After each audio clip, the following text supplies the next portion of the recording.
So we're doing things a little differently today with this game, so this will just be a quick little one today as we talk about Naiad.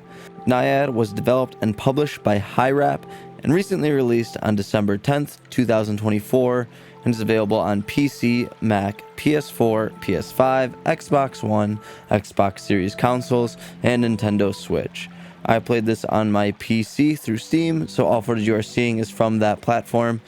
However, I did play most of this on my Lenovo Legion Go, where it performed amazingly, but because of that, I don't have a lot of footage of this game, but this will be a shorter video, so not a big deal. In Naiad, you play as a Naiad, an ancient Greek female water spirit who presides over nature.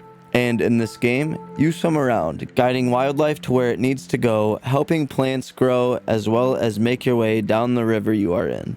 This game definitely falls under the category of vibes-based games, as I like to say, which means it's a lot like Jasant, Firewatch, and Thank Goodness You're Here. Links in description for all those videos.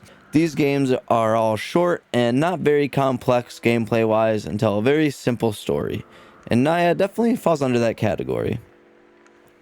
Initially, I was pretty excited to play this because when I went to buy it on Steam, I noticed I had the option to buy the soundtrack separately. And that tells me this game took music very seriously and is all about the mood it puts you in. But upon playing, the mood this game puts me in is a very boring one. The gameplay is very simple and nothing wrong with that, but if the gameplay is simple, there has to be other exciting and interesting elements to the game, of which this game doesn't have. The most interesting thing to me about Naiad is the art style. The game can truly be pretty gorgeous at times with what appears to be a sort of cell shaded design. Had to sound that one out, talk through that one slowly. But other than that, I feel this game did little more right. I was genuinely fighting to stay awake every time I played this game. I typically play single player games in like 1 hour stints, but this one was putting me to sleep so effectively that I had to limit my play sessions to 30 minutes. But easily the most frustrating part about this game for me is the lack of telling you what you can and cannot interact with. There are a lot of little puzzles in this game, and some of them I did, like guiding the ducklings back to their mom and sing to plants to help them grow. But then there were also ones I had no idea existed. Oftentimes I had to look up a walkthrough guide on Steam in order to progress through the game, and it would walk me through stuff that I had no idea I could even interact with, or give me a goal that I had no idea I had to achieve because the game gave no indication that that was what needed doing. And there were just so many things involving the wildlife and the plants that I had no idea could interact with and achieve goals with. This game was made by a single person, and that deserves to be mentioned. It's great that someone with the talent and skill can make a game like this. In fact, I encourage you to check it out for yourself, or at the very least, read and watch some other reviews. You may like this game a lot, and if you do, awesome, that's great.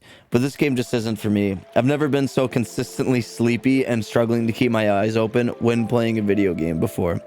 I spent 4 hours or so in this game, but it felt like double that.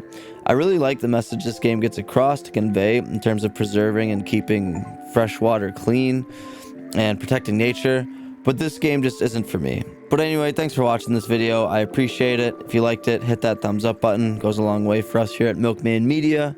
Finally going to jump into Dishonored, Death of the Outsider now, so make sure you subscribe to the channel for that, as well as all your food and gaming needs.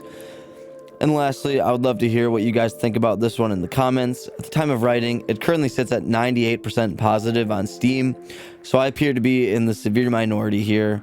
So I would just like to hear everyone's thoughts. But that's all I got. Keeping this one short today. Thanks again for your time and attention. And as always, I'll see you in the next one.